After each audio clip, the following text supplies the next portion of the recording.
Una de las funciones más importantes que lleva a cabo la IgE es la activación de los eosinófilos. Entonces, hay una forma especial de citotoxicidad que depende de los anticuerpos. También puede ser desencadenada por el isotipo A, pero sobre todo lo hace L. Y está llevada a cabo por los eosinófilos, que están especializados para atacar agentes patógenos cuyo tamaño no es fagocitable, ¿no? Dado que son tan grandes, no se puede fagocitar, son más grandes que los macrófagos, por lo tanto no pueden tragarse, por así decirlo, ese agente.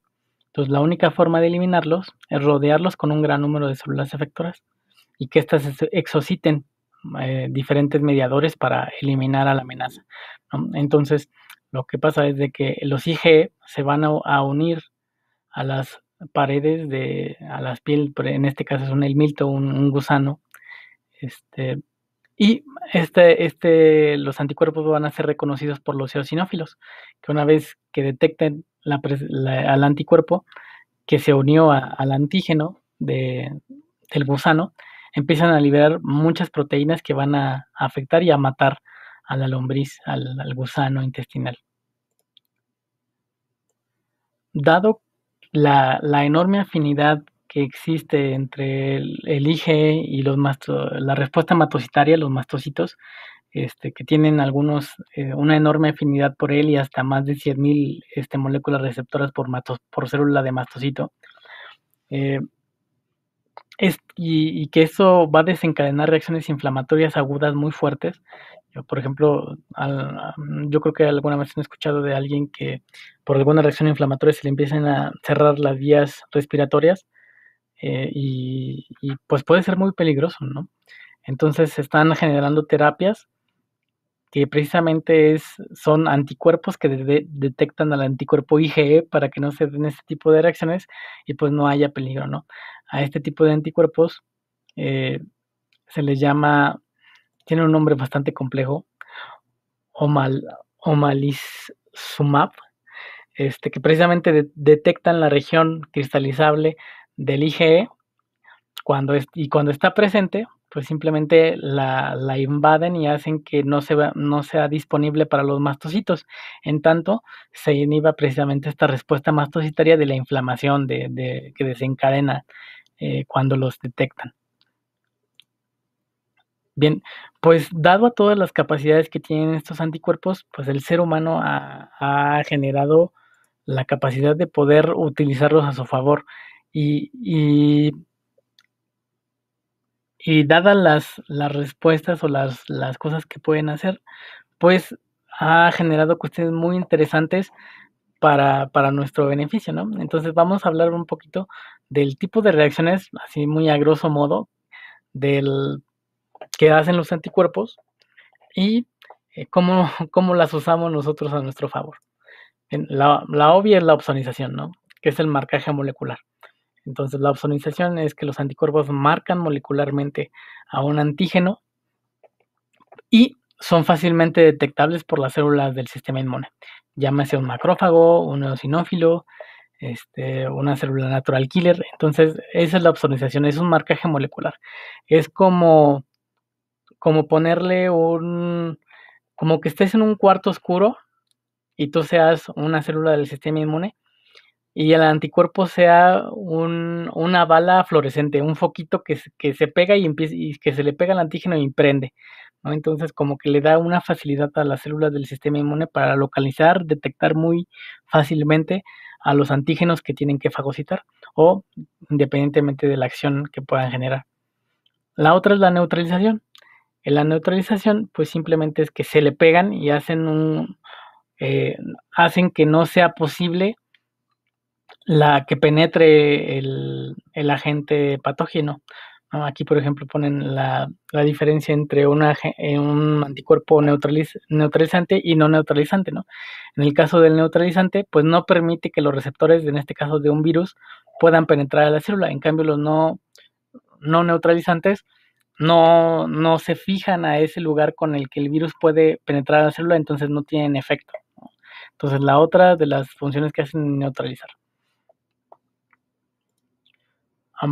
Normalmente, eh, los anticuerpos lo que hacen es una especie como de conjunto o un coágulo, creo que la palabra adecuada es un coágulo, que se le llaman normalmente aglomeración.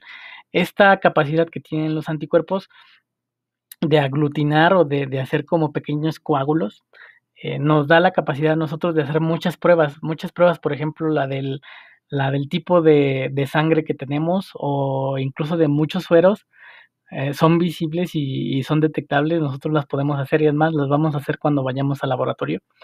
Y es una reacción de aglutinación que nosotros nos va a decir si una reacción es positiva o negativa. Entonces, les voy a dejar unos videitos para que entiendan un poquito mejor. Otra cosa que hacen los anticuerpos es de que normalmente cuando hacen moléculas muy grandes o estas aglomeraciones muy grandes de, del inmunocomplejo antígeno-anticuerpo, se precipita.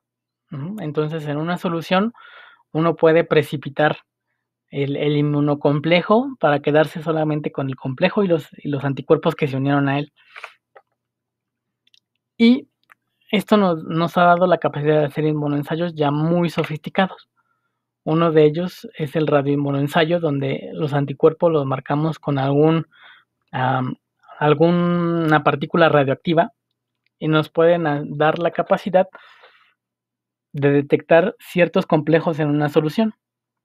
En este caso, por ejemplo, aquí vemos un anticuerpo, es como para una doble detección, donde se le agrega un anticuerpo radiactivo. Y la unión de estos anticuerpos pues va a generar precisamente que precipiten. Entonces ya después se puede detectar cuántos anticuerpos se detectaron gracias a la afinidad que tienen entre ellos, ¿no? Y ya dependiendo de la radiación que puedan emitir. Esto ya está un poquito en desuso, sobre todo porque además de que es muy caro y muy específico el tipo de, de detectores de radioactividad, no cualquiera los puede usar, son un poquito complejos. Se utilizan más los que van a seguir, que son la inmunofluorescencia, que es bastante espectacular a microscopio. En este caso, en vez de utilizar una partícula radioactiva, lo que se utiliza son diferentes fluoróforos o diferentes, en otras palabras, moléculas que al ser excitadas con luz ultravioleta encienden o así se prenden y puede dar diferentes longitudes de ondas que nos dan diferentes colores. Por ejemplo, este tipo de imágenes, ¿no? Donde diferentes anticuerpos se pueden unir a diferentes proteínas y dar diferentes tonalidades. Algunas, por ejemplo, posiblemente estas sean del citoesqueleto, de las células, y por eso podamos ver tanto los azules como los amarillos en estas células.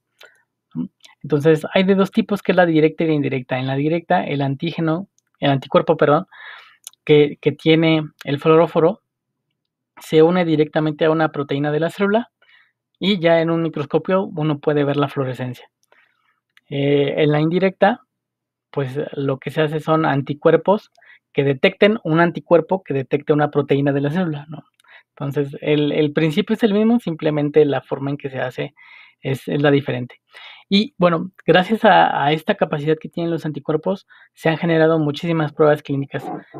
Los ELISA, por ejemplo, son parte de esta cuestión de la inmunofluorescencia. ah, Quizás no de inmunofluorescencia, pero sí otros que son de anticuerpos, como les ya dije, son la detección del tipo sanguíneo o las pruebas rápidas que estamos haciendo para detectar COVID y muchos otros virus que precisamente nos dan esta facilidad de ver si la persona tiene anticuerpos específicos, IgM o IgG. Y les voy a dejar algunos videitos para que entiendan un poquito mejor cómo es que se utiliza precisamente esta cuestión de los anticuerpos para diferentes pruebas de detección de algún antígeno específico o de alguna enfermedad en específico.